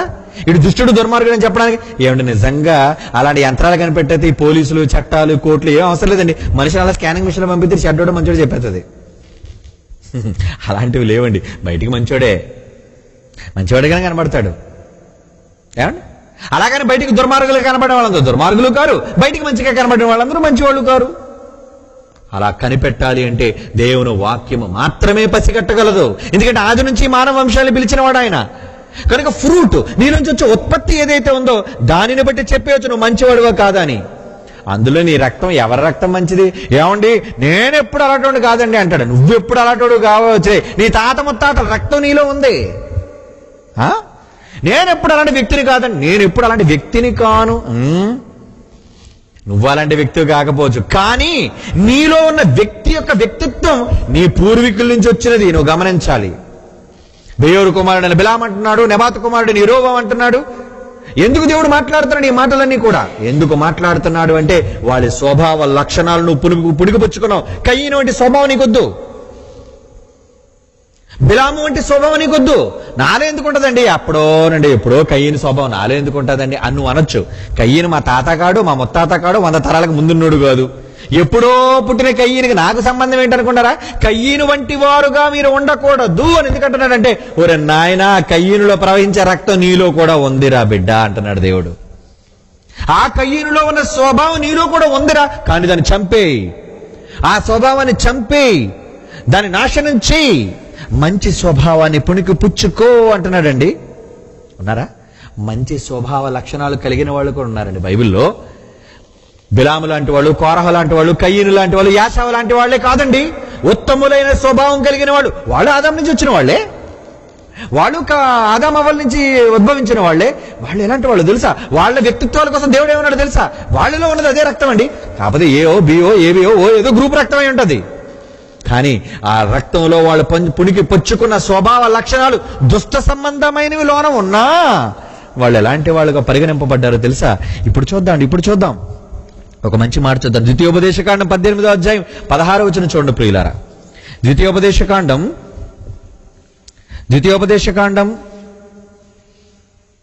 18వ అధ్యాయం 16వ వచనం ఏమంటున్నాడు అక్కడ? ఎవరి గురించి మాట్లాడుతున్నాడు? మోసెస్. రెండో మాట 16వ వచనంలో రెండో మాట చూడండి ప్రియులారా. యెహోవా మీ మధ్య నా వంటి ఒక ప్రవక్త, నాలాంటి ప్రవక్త ఏంటి? ఎవరైనా? యేసుక్రీస్తు వారు. యేసుక్రీస్తు వారిని గురించి చెప్తున్నారు. అంటే యేసుక్రీస్తు వారికి ఏ స్వభావ లక్షణం ఉందన్నమాట? మోషే వంటి స్వభావం. ఆయనకి ఎక్కడి నుంచి వచ్చింది మోషే వంటి స్వభావం? యేసుకి ఎక్కడి నుంచి వచ్చింది చెప్పండి? యేసు డైరెక్ట్ గా పరలోకం నుంచి వచ్చాడు కదా. అవును, పరలోకం నుంచే వచ్చాడు. ఆత్మ పరలోకం నుంచే వచ్చింది, కానీ రక్తం మోషే నుంచి వచ్చింది. నీకు తెలీదు. రక్తం ఎక్కడి నుంచి వచ్చింది అనుకుంటున్నావు? ఇశ్రాయేలు వంశం. యేసుక్రీస్తు ఎవరి వంశీకుడు? శరీరాన్ని బట్టి ఆయన ఎవరిలో పుట్టాడు? ఇశ్రాయేలులో పుట్టాడు. మోషే ఎవరు? ఇశ్రాయేలీయుడు, లేవీయుడు. నా వంటి అంటున్నాడు చూడండి. నా వంటి ఒక ప్రవక్తను మీ సహోదరుల్లో నుంచి మీ కొరకు పుట్టించును. ఒక మంచి స్వభావ లక్షణాలను కలిగిన వ్యక్తి, అదే రక్తంలో ఒక గుడ్ క్యారెక్టర్, ఒక మంచి వ్యక్తిత్వం, మంచి గుణం కలిగిన వాడు పుట్టాడు, మోసెస్. ఆ గుణం కలిగిన వాడు యేసు ప్రభువు వచ్చాడండి. నా వంటి ఒక ప్రవక్త మీలో వస్తున్నాడు అంటున్నాడండి. ఏమండి? అరో మంచి స్వభావ వ్యక్తి గురించి చెప్పమంటారు. మరొక మంచి వ్యక్తి కోసం చూద్దాం బైబిల్ నుంచి యాకోబు పత్రిక. ముందు 2వ రాజుల గ్రంథం చూద్దాం. 2వ రాజుల గ్రంథం 1వ అధ్యాయం 10వ వచనం. 2వ రాజుల గ్రంథం 1వ అధ్యాయం 10వ వచనం. ఇక్కడ ఎవరి కోసం చెప్తున్నాడు తెలుసా అండి? ఏమంటున్నాడు? అందుకు ఏలియా, నేను దైవజనుడనైతే అగ్ని ఆకాశం నుంచి వచ్చి నిన్ను నీ 50 మందిని తగలబెట్టేయాలి అన్న గొప్ప రోషం కలిగిన వాడండి. ఎవరు? ఏలియా అండి. ఏలియా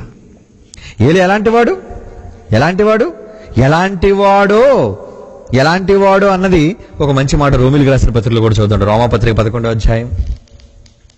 రోమిలికి రాసిన పత్రిక 11వ అధ్యాయం. రోమిలికి రాసిన పత్రిక 11వ అధ్యాయం 3వ వచనం.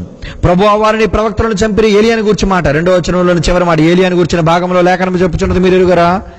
ప్రభువా వారిని ప్రవక్తలను చంపిని నీ బలిపీఠములను పడగొట్టి నేను ఒక్కడే మిగిలి ఉన్నాను, నా ప్రాణం కూడా తీయజూచున్నానని ఇశ్రాయేలుకు విరోధముగా దేవుని ఎదుట వాదించుచున్నాడు. ఏమండి? ఎందుకంటే అతను ఎలాంటి వాడుగా ఉన్నాడండి? దేవుని పట్ల మహారోషము కలిగిన వాడుగా ఉన్నాడు ఆయన. దేవుని పట్ల మహారోషం కలిగిన వ్యక్తిగా ఉన్నాడండి ఆయన. ఎవరు? ఏలియా. మరి ఏలియా వంటి స్వభావం, అందుకే అంటాడు యాకోబు పత్రిక. ఇప్పుడు చూడండి, ఇప్పుడు మనలో ఎలాంటి స్వభావం కావాలని కోరుకున్నాడు యాకోబు పత్రిక 5వ అధ్యాయం. యాకోబు పత్రిక 5వ అధ్యాయం. యాకోబు పత్రిక 4వ అధ్యాయం.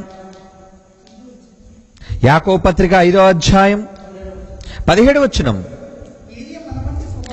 ఏలియా మన వంటి స్వభావం, క్యారెక్టర్ అయితే స్వభావం అయితే మందే, మన వంటి స్వభావం కలిగిన వ్యక్తే. అయినా వర్షింపకుండునట్లు అతడు ఆసక్తితో ప్రార్థన చేయగా 3.5 సంవత్సరములు వర్షము భూమి మీద కురవలేదు. మరియు అతను మరలా ప్రార్థన చేయగా ఆకాశము వర్షం ఇచ్చెను, భూమి తన ఫలం ఇచ్చెను. ఎలాంటి వాడటండి? ఎలాంటి వాడు అంటున్నాడండి? ఏలియా మన వంటి స్వభావం, మనలాంటి స్వభావమే. మనలాంటి రక్తం ఆయనకు కూడా ఉంది, మనలాంటి అవయవాలు ఆయనకు కూడా ఉన్నాయి, మనలాగా ఆలోచించే మనసే ఆయనది కూడా. మరి ఆయన చేస్తే ప్రార్థన చేస్తే ఎందుకు వర్షం ఆగిపోయింది? ఎస్, మనుష్యులలో ప్రార్థనతో దేనినైనా చేయగలిగే సమర్థులు ఉన్నారండి. ఏలియా క్యారెక్టర్ రిపీట్ కావాలి మనలో. యేసు ప్రభువులో నిజంగా మోషే క్యారెక్టర్ రిపీట్ అవుతుంది. రోషం కలిగిన ఏలియా క్యారెక్టర్ రిపీట్ అవుతుంది. సాత్వికుడుగా ఉన్న అనేక మంది, బైబిల్లో ఎన్నో ఎన్నో ఎన్నో సద్గుణాలు కలిగిన ఎందరో దైవ సంబంధమైన దైవ చింతన కలిగిన వాళ్ళు అనేక స్వభావాలను తెచ్చుకున్నాడండి ఆయన. యేసుక్రీస్తు వారు మానవుడిగా జన్మించిన ఆయనలో ఉన్న రక్తం, ఇశ్రాయేలు వంశముల నుంచి వచ్చిన రక్తంలో ఎందరో మహానుభావులు, మహనీయులు, మంచివాళ్ళు, దేవుని కోసం ఉత్తములుగా బ్రతికిన వాళ్ళి స్వభావ లక్షణాన్ని తెచ్చుకున్నాడండి ఆయన. అందుకే ఆయన ఏలియా కనబడతాడు, మోషే కనబడతాడు, ప్రేమ కలిగిన వాడు దావీదు కనబడతాడు, ఎందరో. అందుకే దావీదు వేరు చిగురు అంటున్నాడు. చూడండి ఎవరు మాట్లాడాడు? ఏమండి? ఇర్మియా గ్రంథం 33వ అధ్యాయం 15 వచనం చూడండి ప్రియులారా. ఇర్మియా గ్రంథం 33వ అధ్యాయం 15 వచనంలో ఏమంటున్నాడు? ఆ దినములలో ఆ కాలమందే నేను దావీదునకు నీతి చిగురును మొలిపిస్తానన్నాడు. దావీదుకు నీతి చిగురు పట్టడం ఏంటి? దావీదుని చెట్ట నీతి చిగురు అంటున్నాడు. అంటే ఎవరి కోసం అది? పుట్టబోయే యేసును గురించి చెబుతున్న మాట. దావీదు వంశములో నుంచి వచ్చిన అంకురమాయన, దావీదు నుంచి ఉద్భవించిన వాడాయన, దావీదు వంశస్థుడు. అతడు భూమి మీద నీతి న్యాయములను అనుసరించును. అవునండి, అబ్రహాములో ఒక నమ్మకం ఉంటే, మోషేలో ఒక సాత్వికత్వం ఉంటే, దావీదులో ఒక ప్రేమ తత్వం ఉంటే, దేవుడు పిచ్చిగా ప్రేమించే గుణం ఉంటే, సొలొమోనులో మహాజ్ఞానం ఉంటే, ఇలా ఎందరో ఉత్తమమైన స్వభావాలను కలుపుకొని పుడికి పుచ్చుకొని పుట్టిన మహనీయుడండి యేసుక్రీస్తు వారు. ఎన్నో క్యారెక్టర్స్ ఉన్నాయనలో, ఎన్నో షేడ్స్ ఉన్నాయనలో. ఏంటా షేడ్స్? ఏమండి? నటులు కాదు, నటించలేదు యేసుక్రీస్తు.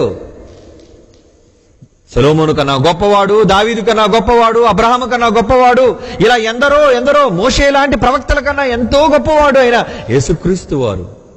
ఏమంటే యేసుక్రీస్తులో అది కనబడుతుంది. అలాగే ఏలి యొక్క క్యారెక్టర్ ఎందులో కనబడుతుందని చెప్పాడు, బాప్తిస్మ ఇచ్చే యోహాను కోసం మరలా చెప్తాడు చూడండి.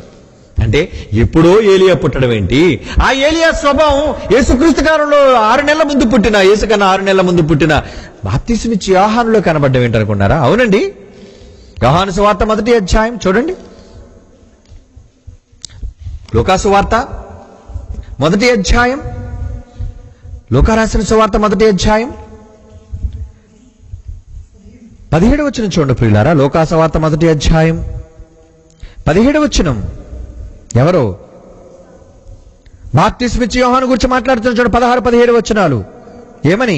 ఇశ్రాయేలులో అనేకులు ప్రభువు అయిన వారు దేవుని వైపుకు త్రిప్పును, మరియు అతడు తండ్రుల హృదయం పిల్లల తట్టుకును అవిధేయులైన నీతిమంతుల జ్ఞానమును అనుసరించుటకును త్రిప్పి ప్రభువు కొరకు ఆయత్తపడి ఉన్న ప్రజలను సిద్ధపరచుటకై ఏలియా యొక్క ఆత్మయు ఏలియా యొక్క శక్తియు గలవాడే ఆయనకు ముందుగా వెళ్ళును గనుక నీకు సంతోషము మహానందము కలుగును అంటున్నాడు చూడండి. జకర్యాతో చెప్తున్నాడు, క్యారెక్టర్ రిపీట్ అవుతుంది. ఆ వ్యక్తి మరలా కనబడతాడు మీలో. ఆ రక్తము యొక్క వ్యక్తిత్వం మరలా కనబడుతుంది. ఏలియా బ్లడ్ లోని రోషం, ఏలియా బ్లడ్ లోని పౌరుషం, ఏలియా బ్లడ్ లోని ధైర్యం మరలా బాప్తిస్మ ఇచ్చే యోహానులో కనబడుతుంది. మనకి కనబడుతుందని చెప్పాడండి.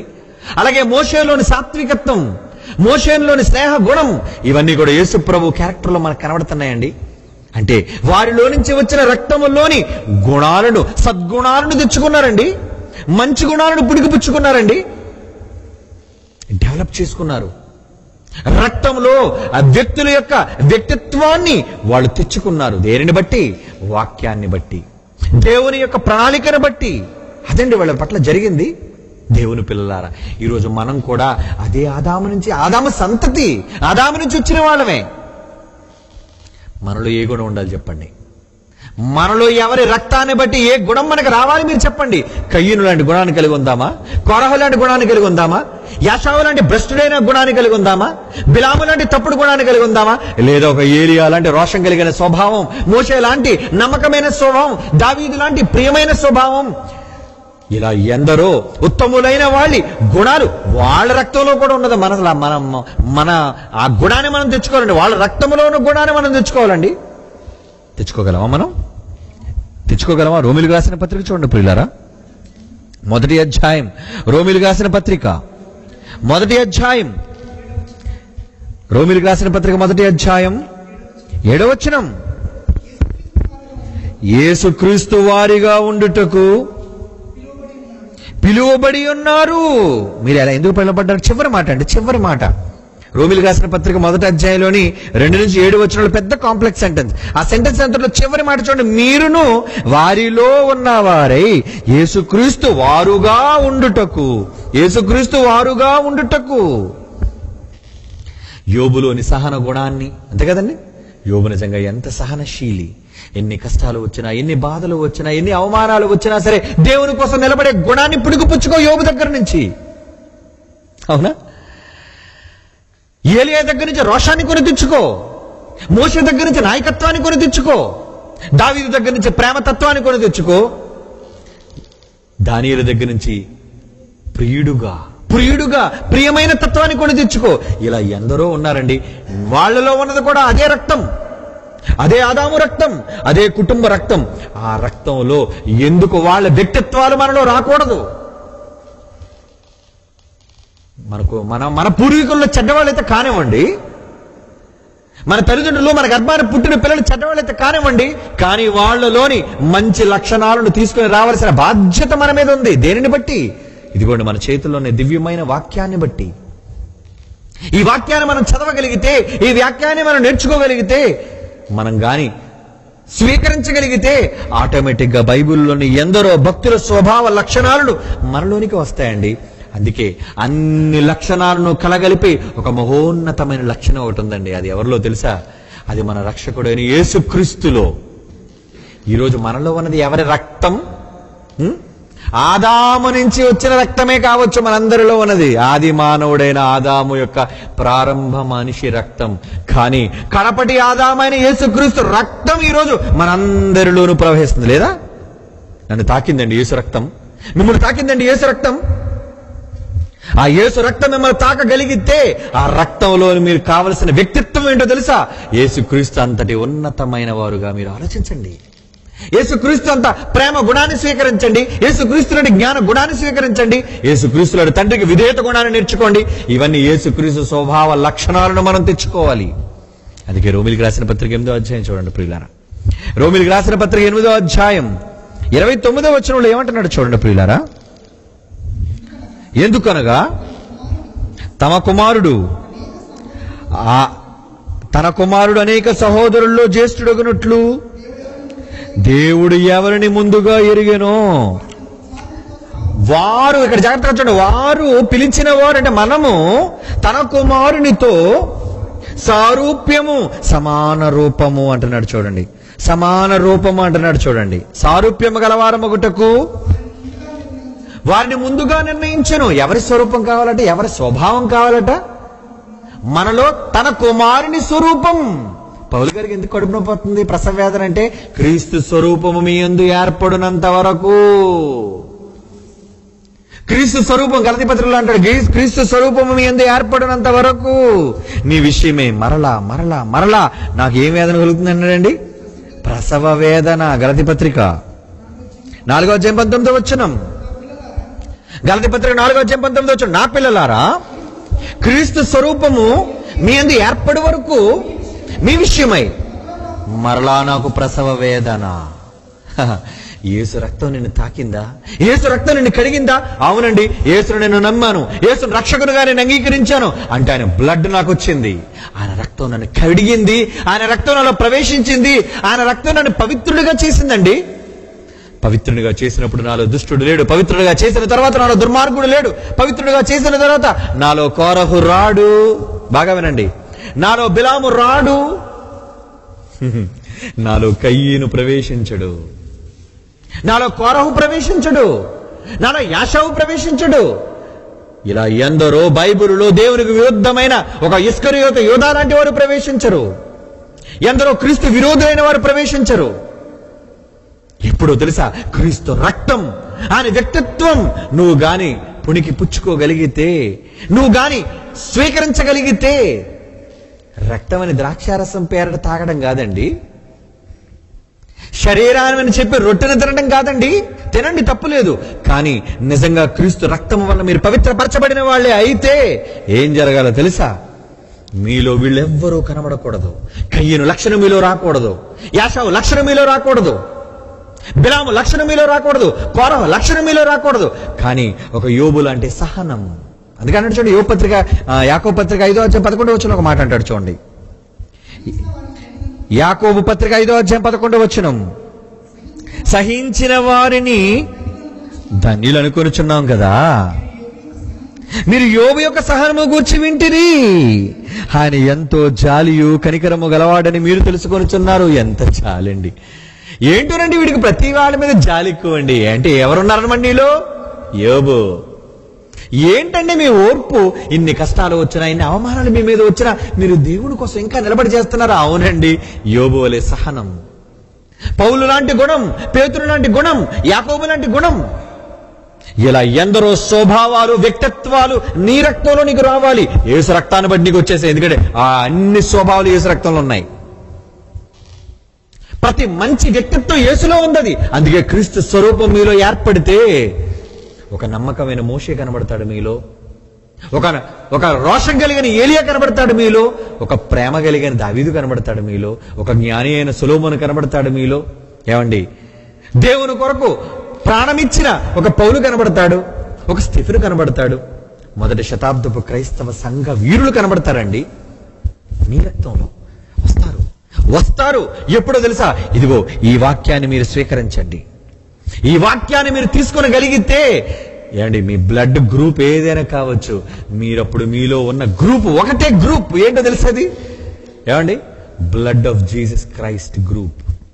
యేసు రక్తం మంది యూనివర్సల్ రక్తం. అది ఒకే ఒకరి నుంచి ప్రపంచ మానవులందరిపైన ప్రవహించే రక్తం అది. యూనివర్సల్ డోనర్ కదా, ఓ నేను అంటలేదులేండి, నువ్వు ఏ పేరు పెట్టి పిలుచుకుంటో పిలుచుకో. వీళ్ళు ఓ గ్రూప్కి పెట్టారు, వీళ్ళు యూనివర్సల్ డోనర్ అని. కానీ నిజానికి నా యేసుది యూనివర్సల్ గ్రూప్.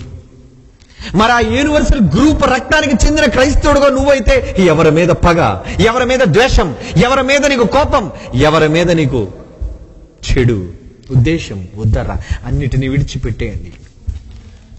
చివరికి ఒక మాట చదువుతాం. కొలసీలకు రాస్తున్న పత్రిక 3వ అధ్యాయం, కొలసీలకు రాస్తున్న పత్రిక 3వ అధ్యాయం 8వ వచనం చూడండి ప్రియులారా. కొలసీ పత్రిక 3వ అధ్యాయం 8వ వచనం. ఇప్పుడైతే మీరు కోపము, ఆగ్రహము, దుష్టత్వము, దూషణ, మీ నోట బూతులు అను వాటన్నిటిని విసర్జించండి. ఒకరితోనొకడు అబద్ధం ఆడకండి. ఏలైనగా ప్రాచీన స్వభావము దాని క్రియలతో కూడా మీరు పరిత్యజించి వదిలేయండి. క్యారెక్టర్ మీ రక్తంలో ఇవన్నీ ఉండొచ్చు, ఉంటాయి. నాలో లేదా పాపం, మీలో లేదా పాపం, మీలో లేదా అబద్ధం, నాలో లేదా అబద్ధం, ఉన్నాయి మన బ్లడ్ లో ఇవన్నీ.